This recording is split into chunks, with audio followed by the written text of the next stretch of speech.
સ્વામિનારાયણ ભગવાન જય, ઘનશ્યામ મહારાજ ને જય. ભક્તો, આજે આપણે એક નવો વિડીયો લઈને આવી ગયા છે. આપણે ચેનલમાં તમારા બધાનું સ્વાગત છે અને બધા જ ભક્તોને હૃદયપૂર્વક જય સ્વામિનારાયણ. ભક્તો, આજનો વિડીયો આપણો જે છે એ વચનામૃતનો છે. ગઢડા મધ્યનું વચનામૃત, 13મી વચનામૃતને આપણે કથા કરવાની છે. તો આ કથા પૂરેપૂરો સાંભળજો.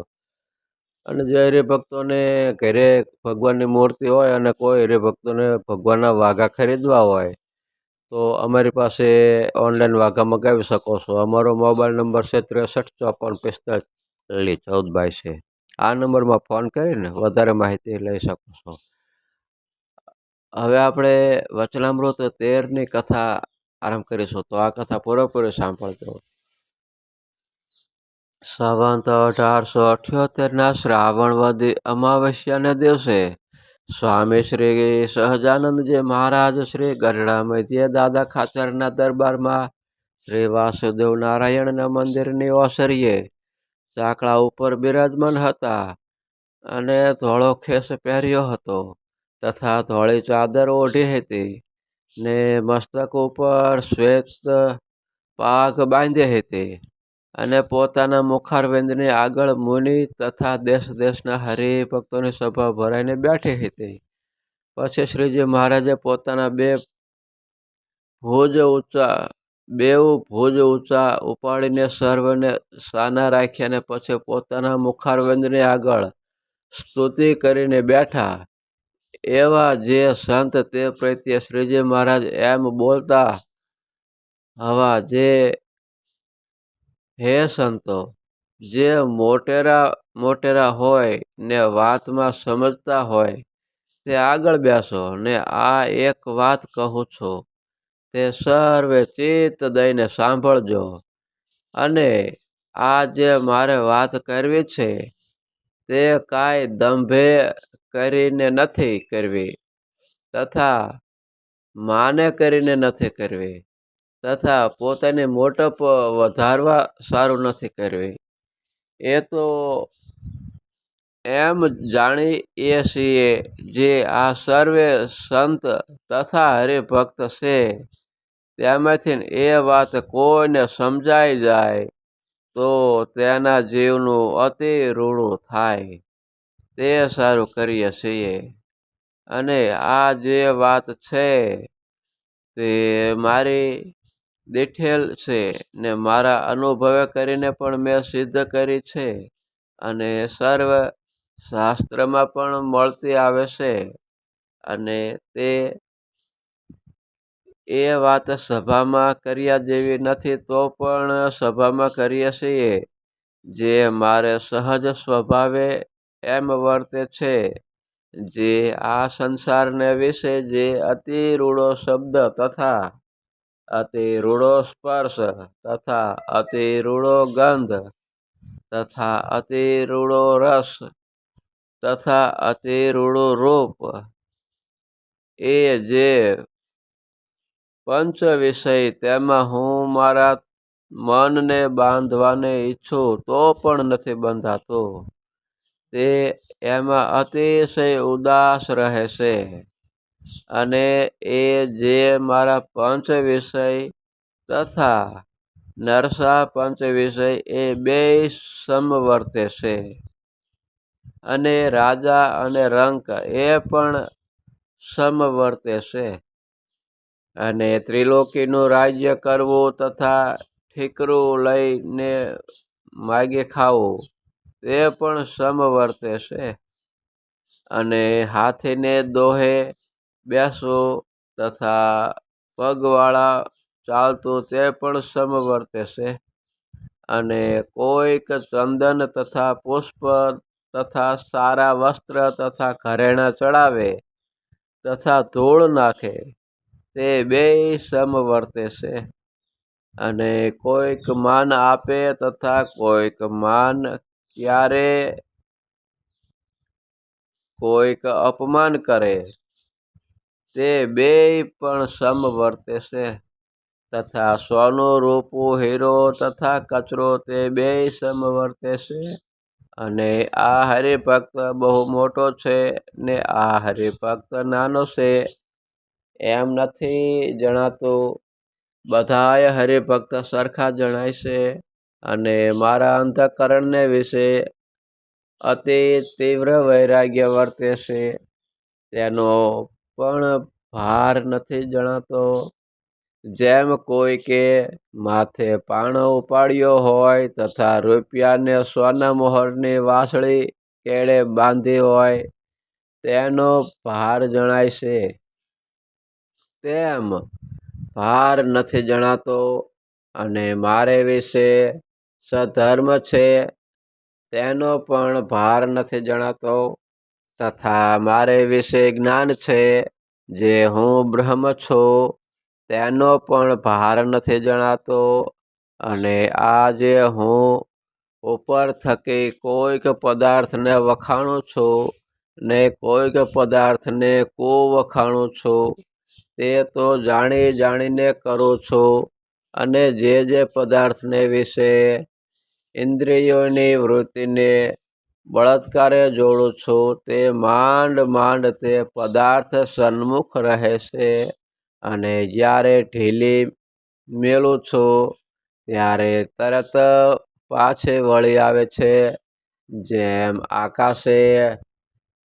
આકાશને વિશે પથ્થરો ફગાવીએ તે જ્યાં સુધી હાથને જોરે કરીને ઠેલાય ત્યાં સુધી જ આકાશને વિશે રહે ને પછી પાછો પૃથ્વીને વિશે આવીને પડે છે. અને જેમ પૂંછલેલ ઢોર હોય તેને માણસ બળાત્કારે કરીને જ્યાં સુધી ઊંચું ઝાલી રાખે ત્યાં સુધી રહે ને જ્યારે મૂકી દે ત્યારે ધબ દઈને પડી જાય છે. અને જેમ કોઈક પુરુષ સૂજે એટલો બળ્યો હોય ને દાંતે કરીને આખી સોપારી ભાંગી નાખતો હોય અને તે પુરુષને 10-20 કાગદી લીંબુ ચૂસાવ્યા હોય પછી તે શેકેલા ચણા પણ માંડ ચાવે તેમ વિષય સન્મુખ બળાત્કારે વૃત્તિને જોડીએ છીએ તો માંડ જોડાય છે. તે આ એમ મને વર્તે છે તેનું કારણ શું છે? તો મારી ઇન્દ્રિયોને જે વૃત્તિ છે તે પાછી વળીને સદા હૃદયને વિશે જે આકાશ છે તેને વર્તે છે અને હૃદય આકાશને વિશે અતિશય તેજ દેખાય છે.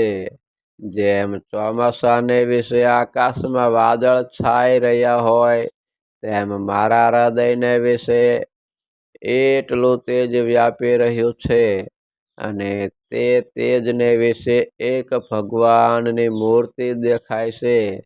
તે અતિ પ્રકાશમય છે અને તે મૂર્તિ ઘનશ્યામ છે તો પણ અતિશય તે જે કરીને શ્યામ નથી જણાતી અતિશય શ્વેત જણાય છે અને તે મૂર્તિ દ્વિભુજ છે અને તે મૂર્તિને 2 ચરણ છે અને અતિશય મનોહર છે પણ 4 ભુજ કે અષ્ટભુજ કે સહસ્ત્રભુજ તે એ મૂર્તિને નથી. એ મૂર્તિ તો અતિ સૌમ્ય છે અને મનુષ્યના જેવી આકૃતિ છે ને કિશોર છે. તે આ મૂર્તિ ક્યારેય તો એ તેજમાં ઊભી દેખાય છે ને ક્યારેક બેઠી દેખાય છે ને ક્યારેક હરતી ફરતી દેખાય છે અને એ મૂર્તિને ચારે કોરે મુક્તના મંડળ ભરાઈને બેઠા છે. તે સર્વે મુક્ત છે. તે એક નજરે તે ભગવાનની મૂર્તિ સામુ જોઈ રહ્યા છે. તે મૂર્તિને અમે પ્રગટ પ્રમાણ હમણાં પણ દેખીએ છીએ અને સત્સંગમાં નહોતા આવ્યા ત્યારે પણ દેખાતા અને માતાના ગર્ભમાં હતા તે દિવસ પણ દેખાતા અને ગર્ભમાં આવ્યા મોરે પણ દેખાતા અને અમે બોલીએ છીએ એ પણ ત્યાં જ બેઠા થકા બોલીએ છીએ અને તમે પણ સર્વે ત્યાં જ બેઠા છો એમ હું દેખું છું. પણ આ ગઢડું શહેર કે આ ઓસરી એ કાંઈ દેખાતું નથી અને જ્યારે એ સર્વ સ્વરૂપ જેને જાણ્યામાં આવે તેને એમ જેમ અમને કોઈ વિષય સંબંધિત સુખમાં આસક્તિ નથી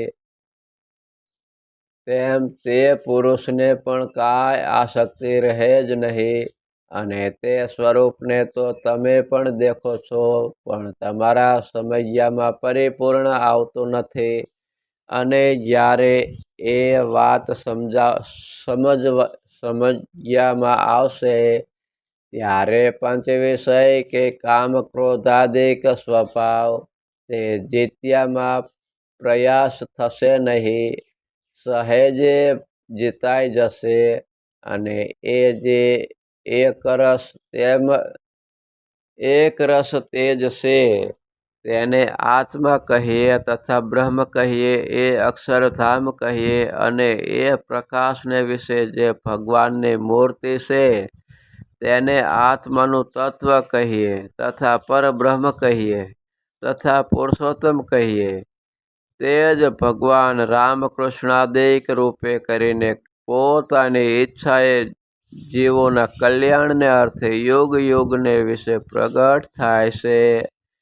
તે ભગવાન આ લોકને વિશે મનુષ્ય જેવા જણાય છે તો પણ મનુષ્ય જેવા નથી ને અક્ષરધામના પતિ છે તે શ્રી કૃષ્ણ ભગવાને ગીતામાં કહ્યું છે.